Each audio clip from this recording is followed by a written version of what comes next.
बिस्मिल्लाहिर्रहमानिर्रहीम। स्टूडेंट्स, अस्सलाम वालेकुम। उम्मीद है आप सब खैरियत से होंगे। Welcome to my YouTube channel chemistry with Ali Hasan. तो आज की वीडियो स्टार्ट करने से पहले मैं आपको आज एक बहुत मजे का सीन सुनाता हूँ जो मेरे साथ आज हुआ। सीन कुछ यूं था कि आज वीडियो बनाने के लिए मुझे जो है मेरी शर्ट नहीं मिल रही थी जो मैंने आप लोगों के सामने पहनी हुई है। This is my favourite shirt, black shirt. इसलिए मोस्टली वीडियोस में आपको जो है वो दिखाई भी देती होगी कि मैं मोस्टली ये शर्ट पहनता हूँ। तो भाई ये शर्ट तो मुझे मिल नहीं रही थी। तो मैंने पूरी जो है वो एफर्ट कर ली, पूरा कमरा छान रहा, लेकिन मुझे ये शर्ट नहीं मिल रही थी। फिर जब इंसान को कोई चीज़ नहीं मिलती तो इंसान जो है वो अपनी अम्मी को आवाज़ देता है कि अम्मी मुझे शर्ट नहीं मिल रही।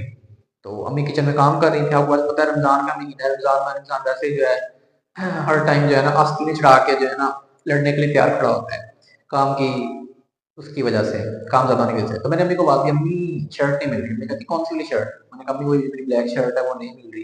तो अम्मी ने कहा बेटा देखो उधर रूम में ही होगी। मैंने कहा अच्छा चलो मैं देख लेता हूँ। फिर मैंने फिर कबर्ड चेक की तो मुझे कबर्ड में भी शर्ट नहीं मिली। फिर मुझे गुस्सा आया। मैंने कहा अम्मी आप कहाँ रख देती है यार, मेरी शर्ट नहीं मिल रही है। अच्छा मेरी मुझे जब गुस्सा आया तो मैंने अम्मी को ऐसे कहा, तो मेरी गुस्से की बात सुन के अम्मी को डबल गुस्सा आया।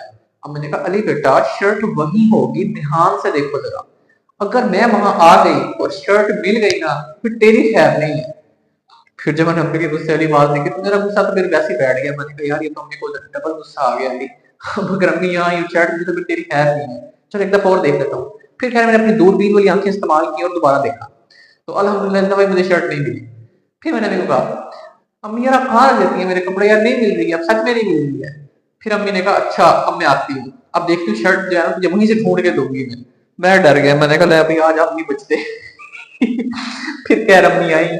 अम्मी ने देखा कि कपड़े वहां पर पड़े हुए थे, कपड़ों का जो है ना वो आयरन करके जो कपड़े नहीं होते वो एक साइड पे पड़े हुए थे। तो अम्मी ने ये एक दो कपड़े साइड पे रखे, तीन शर्टें, ये नीचे से चौथी शर्ट जब निकाली तो ये शर्ट निकल आई नीचे से। तो फिर अम्मी ने मुझे कहा ये क्या है, अब कहाँ से निकली है ये शर्ट? मैं आके यूं करके अपने को देख रहा हूँ। मैंने कहा यार ये मैं मुझे क्यों नहीं दिखी पहले। फिर मैंने कहा यार मामला गर्म हो रहा है, इससे पहले मामला और गर्म हो मुझे कुछ टमाटा शमाटा पड़ जाए अम्मी का। मैंने फौरन से सॉरी कर लिया। मैंने कहा सॉरी अम्मी, वो मैंने देखा नहीं, नेक्स्ट टाइम मैं ध्यान से देखूंगा, आपको तंग नहीं करूंगा।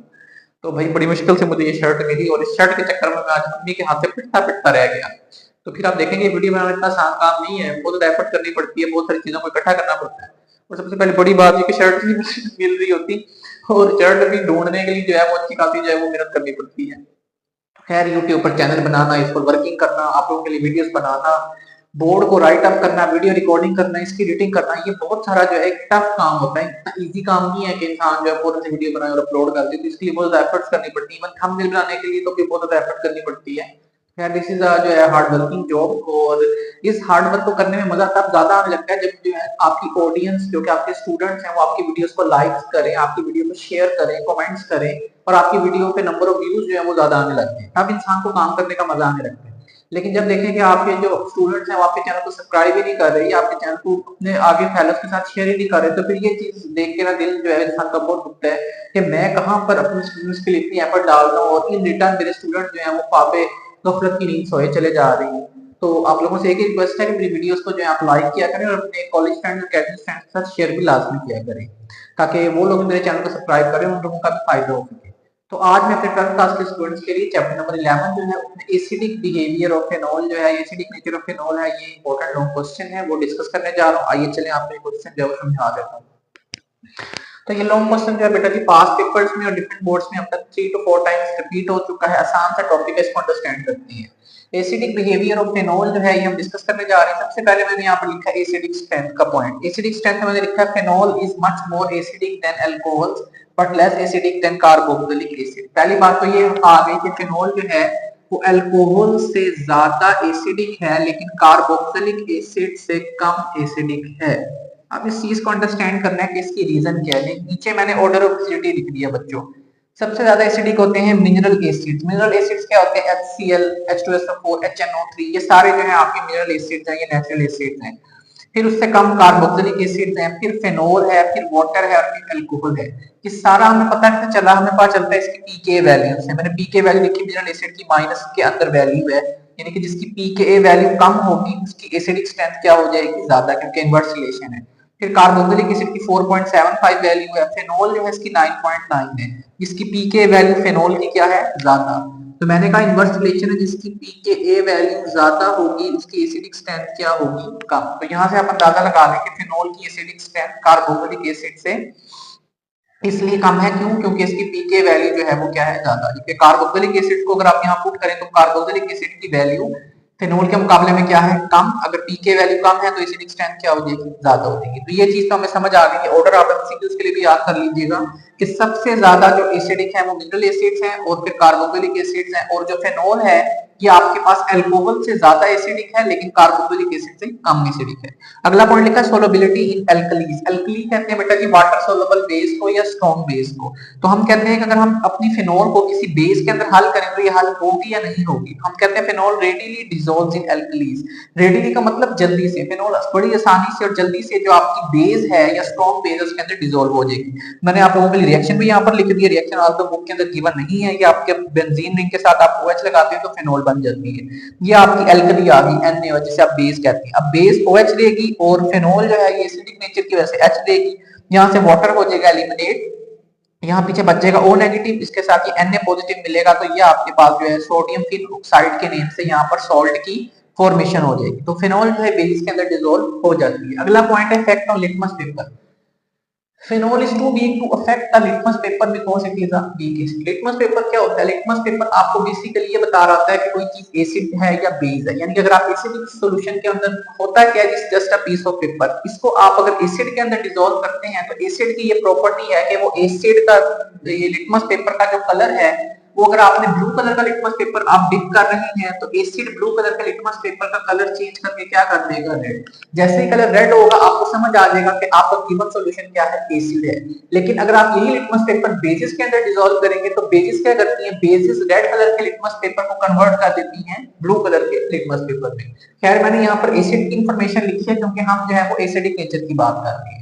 अच्छा, फिर मैंने अगला पॉइंट ये लिखा कि कौन से एसिड्स जो है वो लिटमस पेपर का कलर चेंज करते हैं। ऐसे एसिड्स जिनकी पीएच वैल्यू 5 से क्या होती है, कम। आपको ये पता है वो एसिड्स, बल्कि वो चीज जिसकी वैल्यू पीएच वैल्यू 7 से कम हो वो एसिड कहलाती है। अच्छा, 7 से कम जब आप नीचे की तरफ आते हैं 6, 5, 4, 3, 2, 1, जितनी वैल्यू कम होती चली जाती है उतनी एसिडिक स्ट्रेंथ जो है बढ़ती चली जाती है, या वो एसिड जो है वो स्ट्रॉन्ग कंसीडर होता है। तो वो एसिड जिनकी पीएच वैल्यू 5 से कम होगी, मींस 4, 3, 2 वो होगी, वो लिटमस पेपर का कलर चेंज कर सकते हैं। अब फिनोल क्यों लिटमस पेपर का कलर चेंज नहीं कर पा रही, क्योंकि मैंने लिख दिया कि phenol have pH value between 5 to 6, क्योंकि फिनोल जो है इसकी पीएच वैल्यू बेटा 5 और 6 के बिटवीन है। So it is a very weak acid. तो ये चीज तो समझ आ रही है कि फिनोल क्या है, वीक एसिड है। और जो वीक एसिड्स हैं वो कभी भी लिटमस पेपर का कलर जो है वो चेंज नहीं कर पाते। यही रीजन है कि मैं ऊपर जो बुक का सेंटेंस लिख के आया हूं कि phenol is too weak to affect the litmus paper, कि फिनोल इतनी वीक है कि वो लिटमस पेपर का कलर चेंज नहीं कर पा रही। क्यों नहीं चेंज कर पा रही? क्योंकि it is a weak acid. Weak acid क्यों है? क्योंकि इसकी पीएच वैल्यू 5 और 6 के बिटवीन है। That is the reason it is a weak acid. और वीक एसिड लिटमस पेपर का कलर चेंज कर नहीं सकता।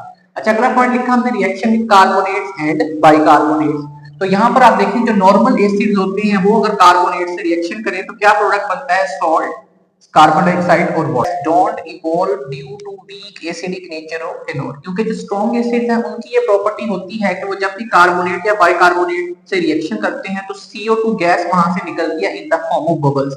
लेकिन फिनोल जो है due to weak acidic nature ये कार्बोनेट के साथ कंप्लीट रिएक्शन नहीं कर सकेगी। अगर रिएक्शन नहीं कर पाएगी तो CO2 गैस भी यहाँ से रिलीज नहीं होगी। अगला पॉइंट है सोलबिलिटी इन वाटर। देखते हैं कि फिनोल पानी के अंदर डिसॉल्व होती है या नहीं। तो मैंने लिखा phenol is partially soluble in water below 68.5 degree centigrade.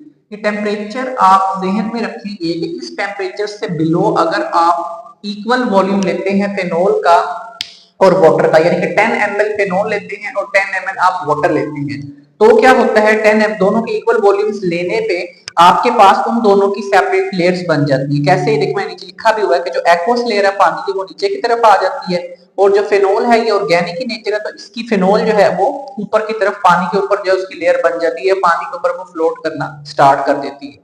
ये कहानी कब की है? बिलो 68.5 डिग्री सेंटीग्रेड की, यानी कि 68.5 डिग्री सेंटीग्रेड से नीचे जो है ये दोनों सॉल्यूशंस जो हैं या दोनों लेयर्स जो हैं ये एक दूसरे के अंदर मुकम्मल तौर पर डिसॉल्व नहीं हो पाती, मर्ज नहीं हो पाती, मिक्स नहीं हो पाती, बल्कि दो सेपरेट लेयर्स के अंदर ये यहाँ पर इकट्ठी हो जाती है, जिसमें वाटर जो है वो नीचे की तरफ होता है हाई डेंसिटी होने की वजह से फेनोल जो है वो कम डेंसिटी होने की वजह से ऊपर सरफेस पे फ्लोट करती है, उसकी सेपरेट लेयर बन जाती है, 2 सेपरेट लेयर्स की फॉर्मेशन हो जाएगी। अगर आप चाहते हैं कि फेनोल कंप्लीटली डिसॉल्व हो जाए वाटर के अंदर तो आपको इसको हीट अप करना पड़ेगा। फिर मैंने लिखा phenol is completely soluble in water above 68.5 degree centigrade. लेकिन अगर आप हीट करें और टेम्परेचर 68.5 डिग्री सेंटीग्रेड से अबव ले जाएंगे तो तब ये दोनों लेयर्स कंप्लीटली एक दूसरे के अंदर मर्ज होंगी या मिक्स होंगी और एक होमोजीनियस सॉल्यूशन की यहाँ पर फॉर्मेशन हो जाएगी। और ये जो टेम्परेचर होता है इसको अपर कॉन्सुलेट टेम्परेचर का नाम भी दिया जाता है। ऊपर अपर कॉन्सुलेट टेम्परेचर मींस कि इस टेम्परेचर से बिलो जो है फेनॉल पार्शियली सोलुबल है और इससे अबव जो है फेनॉल कंप्लीटली सोलुबल है। फिर अगला पॉइंट है why phenol is acidic in nature. ये शॉर्ट क्वेश्चन में भी आ जाता होता है और लॉन्ग क्वेश्चन पे लास्ट में आता है। फेनॉल की एसिडिक नेचर क्यों है? Why phenol is showing the acidic nature. तो phenol is acidic in nature due to phenoxide ion formation. Phenol acidic nature इसलिए रखती है क्योंकि फेनोल जो है ये क्या बनाती है? फिनॉक्साइड आयन बनाती है। फिनॉक्साइड आयन बनता क्यों है? क्योंकि ये होता है बेटा जी हाईली स्टेबल।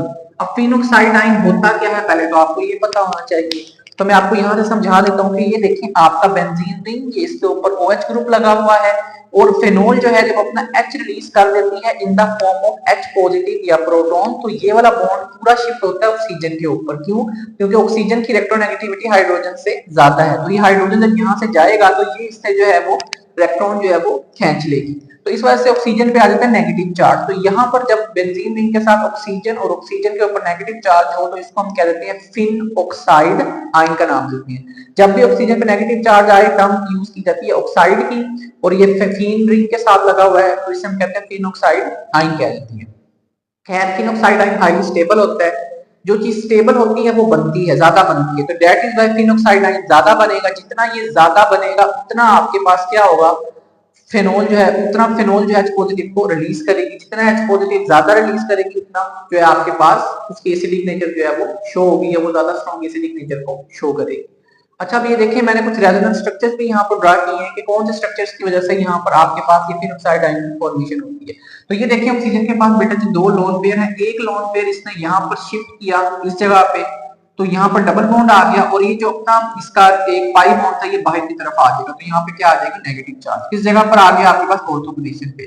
फिर ये वाला जो है नेगेटिव चार्ज ये बेंज के रिंग के अंदर शिफ्ट होगा फिन रिंग के, और ये वाला पाई बॉन्ड जो बाहर आ जाएगा, ये देखिए आप बाहर आ गया, ये अंदर शिफ्ट हो गया। फिर नेक्स्ट डायग्राम, ये नेगेटिव चार्ज आप इनसाइड शिफ्ट करेंगे, एक और पाई बॉन्ड आप क्या कर लेंगे? बाहर निकाल लेंगे। मतलब जब फेनोल अपना इसने ऑक्सीजन ने अपना लोन पे नीचे शिफ्ट किया था तो आप देखें ऑक्सीजन के ऊपर क्या आ रहा था? पॉजिटिव चार्ज आता है, यानी कि ऑक्सीजन के पास इलेक्ट्रॉन्स की डेफिशिएंसी हो रही थी। फिर उसके बाद लास्ट में आप देखिए कि ये वाला नेगेटिव चार्ज जब रिंग के अंदर शिफ्ट होगा तो ये वाला जो एक बॉन्ड था ये दोबारा से ऑक्सीजन के पास आ जाएगा, जिसकी वजह से ऑक्सीजन के जो 2 लोन पेयर्स है वो कंप्लीट हो जाएंगे और जो 3 बॉन्ड्स थे वो भी यहाँ पर क्या हो जाएंगे? कंप्लीट हो जाएंगे। फिर मैंने रेजोनेंस हाइब्रिड की टर्म यूज की कि हम इस रिंग के अंदर अगर इन 3 पाई बॉन्ड्स को ना शो करना चाहें तो उसको हम इन द फॉर्म ऑफ सर्कल भी ड्रॉ कर सकते हैं। तो इससे हम कहते हैं कि ये फेनोल का क्या है? रेजोनेंस हाइब्रिड स्ट्रक्चर है, जिसमें हम रिंग के अंदर 3 बॉन्ड्स ड्रॉ नहीं करते बल्कि एक सर्कल ड्रॉ कर देते हैं। तो ये जो है फेनोल के कुछ रेजोनेंस हाइब्रिड स्ट्रक्चर्स मैंने यहाँ पर ड्रॉ की हैं जिसकी वजह इस एक्स्ट्रा स्टेबिलिटी को शो अप कर रही होती है। और यहाँ पर हम लास्ट देखें तो मैंने आपको समझा दिया कि अपना फेनोल जो है जब हाइड्रोजन लूज करेगी in the form of H positive तो यहाँ पर फिन ऑक्साइड आयन की फॉर्मेशन हो जाएगी। तो नीचे देखें at structure 2, 3 and 4 oxygen has positive charge so it will lose H in the form of H positive and act as basic. अब ये सारे स्ट्रक्चर यहाँ पर ड्रॉ करने का मकसद क्या था? आपको एसिडिक नेचर समझाने की बात और करें। मैंने कहा एट स्ट्रक्चर 2, आप स्ट्रक्चर नंबर 2 पे देखें ऑक्सीजन पे पॉजिटिव चार्ज आ रहा है। स्ट्रक्चर नंबर 3 को आप देखें ऑक्सीजन पे पॉजिटिव चार्ज आ रहा है। आप स्ट्रक्चर नंबर 4 को देखें तो यहाँ पे ऑक्सीजन पे पॉजिटिव चार्ज आ रहा है। ऑक्सीजन एक हाईली इलेक्ट्रोनेगेटिव एटम है, ये कभी भी अपने ऊपर पॉजिटिव चार्ज लाना पसंद नहीं करेगा।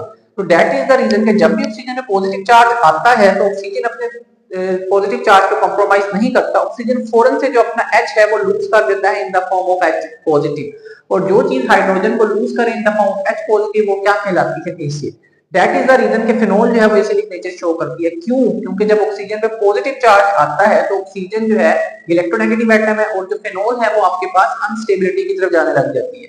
तो खुद को दोबारा स्टेबल करने के लिए ऑक्सीजन फौरन से H को लूज करती है in the form of H positive, और जैसे ही H को लूज करती है in the form of H positive तो तभी आपके पास फेनोल जो है that is showing it's acidic nature.